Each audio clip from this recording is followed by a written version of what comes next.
আমরা মানুষ হয়েও আমার নবীকে চিনতে পারি নাই। পাহাড় পর্বত গাছপালা আমার নবীকে চিনেছে। আমার নবী যখন মক্কা থেকে মদিনায় হিজরত করতেছে আবু বকরকে নিয়ে, তখন পিছনে আবু জাহেল তাড়া করতে লাগলো আমার রসুলকে ধরার জন্য। তখন আমার রসুল সামনে সামনে ছুটতে লাগলো, একটি পাহাড়ের মধ্যে উঠে গেল। পাহাড়টার নাম হচ্ছে জাবারে সাউর। সে পাহাড়ের মধ্যে উঠেছে, সে পাহাড় আমার রসুলকে যেন আবু জাহেল দেখতে না পারে, সে পাহাড় কালো হয়ে যাচ্ছে। সুবহানাল্লাহ।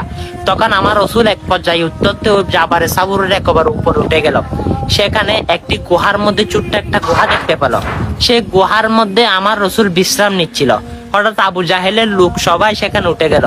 সেখানে আমার রসুলের ভালোবাসায় সেখানে লতা পাতা উঠে গিয়েছে, আর কবুতরের ডিম নিয়ে বসে আছে, আর সাপ পর্যন্ত আমার রসুলকে পাহারা দিচ্ছে। সুবহানাল্লাহি ওয়া বিহামদিহি। শুধু যেন আবু জাহেলের সৈন্যরা মনে করে এই জায়গাতে কেউ নাই। দেখেন আমার রসুলকে পাহাড় পর্বত গাছপালা সবকিছু চিনেছে। আমরা সেই নবীর উম্মত হয়েও সেই নবীকে চিনতে পারি নাই।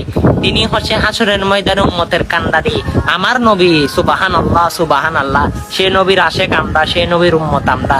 ভিডিওটা শেয়ার করে সেই নবীর গুণগানগুলো সকল মুসলমান সকল বিধর্মের কাছে পৌঁছে দেব ইনশাআল্লাহ।